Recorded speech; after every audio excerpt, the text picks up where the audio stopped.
When Louis C.K. sat down on a dimly lit podcast stage and casually dropped, "I once had dinner with Elon Musk and Kanye West, and it changed the way I see both of them forever," the audience laughed, thinking he was about to launch into one of his usual sarcastic tirades. But what followed wasn't a joke. It was a raw, unpredictable, behind-the-scenes glimpse into a dinner that spiraled from awkward introductions into wild confessions, shattered egos, and one shocking walkout that left a $30,000 bottle of wine unopened. What really happened when Elon and Kanye shared a table that night? And why did Louis wait years to talk about it? You'll want to stay until the end, because this story takes more turns than a Tesla in ludicrous mode. Louis never expected the invitation in the first place. He wasn't exactly close to Elon Musk. He'd made a few jokes at Tesla's expense in the past, and Elon wasn't known for having a thick skin when it came to humor. But the invitation didn't come from Elon. It came from Kanye West. Louis received a message through his agent: "He wants you at dinner. Elon will be there. Confidential." That was it. No context, no location, not even a dress code. Just a date and time, 7:30 p.m., somewhere in Malibu. At first, he laughed it off. He'd met Kanye once at a benefit show in 2015 and barely remembered the exchange. But curiosity got the better of him. If Kanye and Elon were breaking bread together, something strange was bound to happen. The restaurant turned out to be one of those ultra-private places without a name, just a single valet stand and a password at the door. When Louis arrived, he was led through a narrow hallway into a secluded room where Elon Musk was already seated, sipping a green smoothie. He didn't stand up, just gave Louis a nod. "Glad you came. You ever try spirulina?" Louis sat down slowly, unsure if this was a business dinner or a social experiment. The vibe was weird from the start.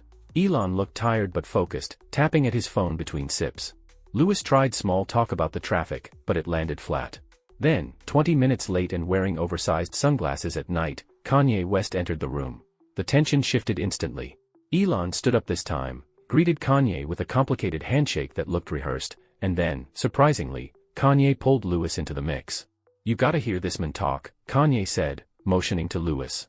"He says the truth nobody else wants to say. And Elon's trying to build the world around it." Louis chuckled, unsure if he was being complimented or used as a prop. The waiter brought out an absurd menu, everything from Wagyu beef to vegan air-fried foie gras. Kanye ordered for everyone without asking. "We're gonna go spiritual tonight," he said. "No meat. But we're drinking. Heavy." Elon raised an eyebrow, but didn't object. What happened over the next few hours was, in Louis's words, one of the most surreal evenings of my life. It started slow, conversations about artificial intelligence, the music industry, media manipulation. But as the wine flowed, so did the truths people weren't supposed to say out loud. Kanye began venting about being edited by the world, how every interview, every quote, was curated to fit someone else's narrative. Elon, surprisingly, agreed. He talked about the pressures of being a tech messiah, when all he really wanted was to engineer solutions and be left alone. Louis mostly listened, sipping his wine, occasionally throwing in a joke that either diffused the tension or made it worse. But then Kanye said something that made the room go dead silent. "I tried to buy Parler, not because I cared about free speech, but because I knew no one could control what I said ever again. Even if I burned the world down doing it." Elon stared at him. "You would burn it down?" And for a moment, Louis thought someone was about to flip the table. But it didn't end there. Because that dinner wasn't just about venting egos. It was about an idea Kanye and Elon had been brewing for weeks. An idea that, if taken seriously, could have redefined media itself. And Louis was about to find out, he was the missing piece. Louis sat back in his chair, fingers tightening slightly around the stem of his wine glass. He wasn't sure whether he was a guest at a dinner or an unwilling player in some bizarre Silicon Valley art piece. The air in the room had shifted. The mood had gone from eccentric to strategic. Elon leaned in slightly, lowering his voice. "We want to build something. Not just another platform. Not another X, or YouTube, or Truth Social. Something decentralized. Something dangerous." Louis raised an eyebrow. "Dangerous?" Kanye nodded, eyes wide now, locked onto Louis. "A platform that's built on real human expression. Not sanitized. Not approved by committee. Where no one can be silenced. Not even if they're wrong." Louis couldn't tell if they were serious or half-drunk on self-importance. But then Elon did something strange. He unlocked his phone and placed it face up on the table. A live demo was running. A prototype of an app, bare bones, black background, simple feed. But the content. It wasn't curated. It was raw. Unfiltered live streams. Rants. Deep dive monologues. Music recordings, mid-mix. Some of it was ugly. Some of it, brilliant. This is Mouthpiece, Elon said. Beta only. Blockchain-backed, serverless. No moderation. Just signal and noise, competing in the open. Louis studied the screen, watching a man in rural Texas live stream a manifesto about digital slavery, followed by a teenage girl singing in her garage with heartbreakingly pure talent. It was chaos, but compelling. We need a voice, Kanye said. Someone who isn't a yes-man. Someone who can say, this is insane, and still be part of it. Louis laughed. So, I'm the court jester in the digital kingdom.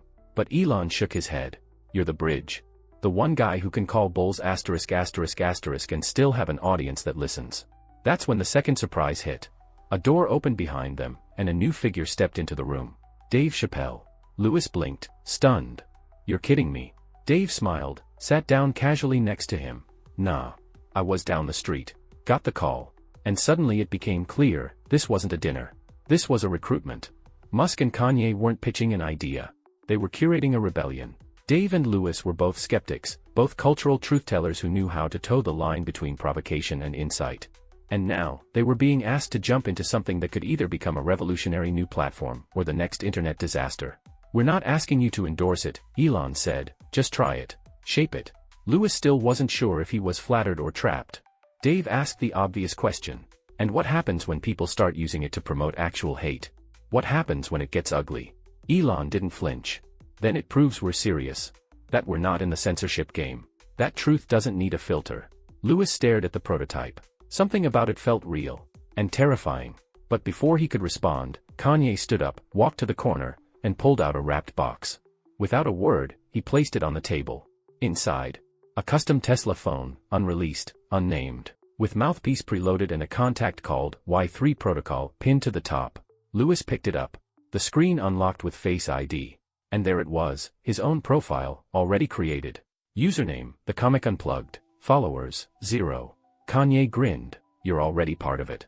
And just as Louis was about to ask what the hell that meant, Dave said something under his breath that chilled the whole room. You guys know this is going to get someone killed, right? The silence after that was deafening. Because no one denied it. The ride home that night felt longer than it was. Louis sat in the back of the black SUV Kanye had arranged, the glowing Tesla phone resting on the seat beside him like a loaded weapon. The profile on the screen, The Comic Unplugged, wasn't just a username. It was an invitation to unravel, to drop the mask, to become part of something that hadn't yet been defined, something that might spiral into brilliance, or chaos. He stared out the window as the Malibu coastline flickered past, thoughts churning. In his career, Louis had crossed lines, retreated, returned. He'd lived in the gray zone between public opinion and personal conviction. But this was something else. This wasn't just about free speech. It was about pulling the thread from the very fabric of public narrative and watching what unraveled. And now, somehow, he was holding the end of that thread.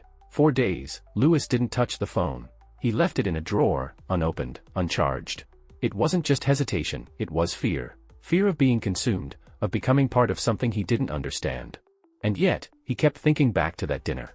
The way Elon's fingers trembled slightly as he explained the concept. The spark in Kanye's eyes when he talked about owning the narrative. And Dave's quiet warning, echoing louder each day. Then, late one night, unable to sleep, Louis plugged the phone in. The screen came to life, minimalist, smooth. No ads, no algorithms. Just a feed, raw and linear. No comments, no likes, no shares. Just voices, one after the other. Some familiar, some anonymous. A pastor in Michigan preaching against AI. A mother in Japan reading her daughter's diary entries to the world.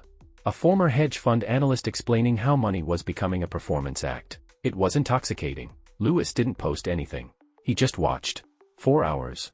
4 days. It was voyeurism at its most pure, a theater of the unfiltered, where every performance felt like a confession. But then something strange began to happen. People started mentioning him. Not in posts, because the platform didn't allow tags or messages. But in voices. In passing. Louis C.K. should see this. I wonder what the Comic Unplugged would say about this. Where's Louis? Is he just watching? They knew. He wasn't anonymous. Elon hadn't given him a private window, he'd dropped him directly into the fire. His profile existed, and the few who knew of it had already begun whispering his name like a challenge. Then came the video. It was grainy, shot in a dim apartment somewhere in Brooklyn. A young man, shirtless, eyes wide with adrenaline, looking straight into the camera. They say we're free now. That we can speak. But what happens when people like Louis C.K. stay silent? What happens when the ones who could speak truth decide to just watch? It hit him like a punch. Not because it was hostile, but because it was true. He had been watching, consuming, quietly judging, but not engaging. And that made him worse than a coward. It made him a spectator at a revolution he'd been invited to shape. So, at 3:17 a.m., Louis recorded his first post. No lights. No edits. Just him, sitting on his couch in a hoodie, staring into the front-facing camera. "I don't know if this is a good idea," he said slowly. "I don't know if this platform is going to destroy lives or save them. But I know what it feels like to be edited, to be cancelled, to be painted into a corner of your own making. And if this is really a space where we can be human again, I guess I'm in." He uploaded it. No feedback. No hearts. Just silence. But within 5 minutes, 5 new videos appeared. All responses. All raw. And in that moment, Louis realized something chilling. This wasn't about tech. This was about faith. And Elon Musk, alongside Kanye West, had just built a digital religion. Within a week, the feed had changed. What began as a messy stream of fragmented human expression started to sharpen into something else, something collective. The voices weren't just speaking into the void anymore, they were forming a kind of decentralized conversation. A strange, rhythmless chorus. Topics emerged and died within hours. Micro-movements appeared, exploded, then vanished like smoke. Louis watched, posted occasionally, and quickly learned that this wasn't a place for polished takes or curated opinions. It punished polish. It rewarded vulnerability. A single clip of him reading a paragraph from one of his old notebooks, something raw and never meant for stage, had been mirrored hundreds of times, quoted in new monologues, even remixed into a spoken-word track by a teenager in Atlanta. He hadn't even known that was possible on the app. And still, there were no likes. No metrics. Just presence. And once you posted, you couldn't delete. It was terrifying. Yet, Musk and Kanye weren't backing down. In fact, they were ramping up. Musk quietly redirected bandwidth from a Tesla satellite project to ensure Mouthpiece would run independently from traditional cloud providers. He wanted it unkillable. Kanye, meanwhile, began holding invite-only faith sessions in secret venues, no cameras allowed, where selected artists, comedians, thinkers, and even former politicians were introduced to the platform and, more importantly, the philosophy behind it. And then came the first scandal. It started with a video of a retired military officer confessing to an operation in the Middle East that, according to him, was never reported, never approved, and never investigated. He wasn't bitter, just tired. He said he wanted his grandchildren to know the truth. The clip went viral, off the platform. Screenshots and bootleg uploads leaked onto Twitter, Reddit, Telegram. The press caught on. And within 48 hours, the men had disappeared. No official statement. No digital trace. Gone. And Mouthpiece was suddenly a target. Lawmakers demanded answers. Who owns this? Where are the servers? What content filters are in place? Elon responded with one line on X, "Freedom is messy." But it wasn't just messy now. It was dangerous. More whistleblowers came forward. Not because they wanted attention, but because they believed finally there was a place where truth didn't get filtered by corporate or political interests. A place where context mattered more than clout. The feed began to flood with old secrets, confessions, admissions, raw truths the world hadn't been ready to hear when they first occurred. Louis watched it unfold with equal parts awe and dread. He had become a pillar on the platform, not by design, but because he refused to script himself. He talked about his mistakes. About shame. About forgiveness. And people listened. They started recording stories about him, strangers who said his honesty gave them permission to be real.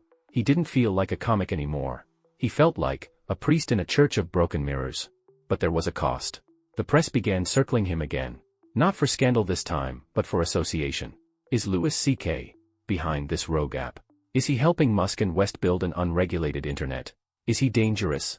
Then came the subpoena. Delivered quietly, without drama. The Department of Justice wanted to know what he knew. Who was funding it? What data was being collected? He hadn't expected to feel that old panic again, that same nausea he'd felt years ago when headlines had shredded his reputation overnight. But this time it wasn't about his past. It was about his presence.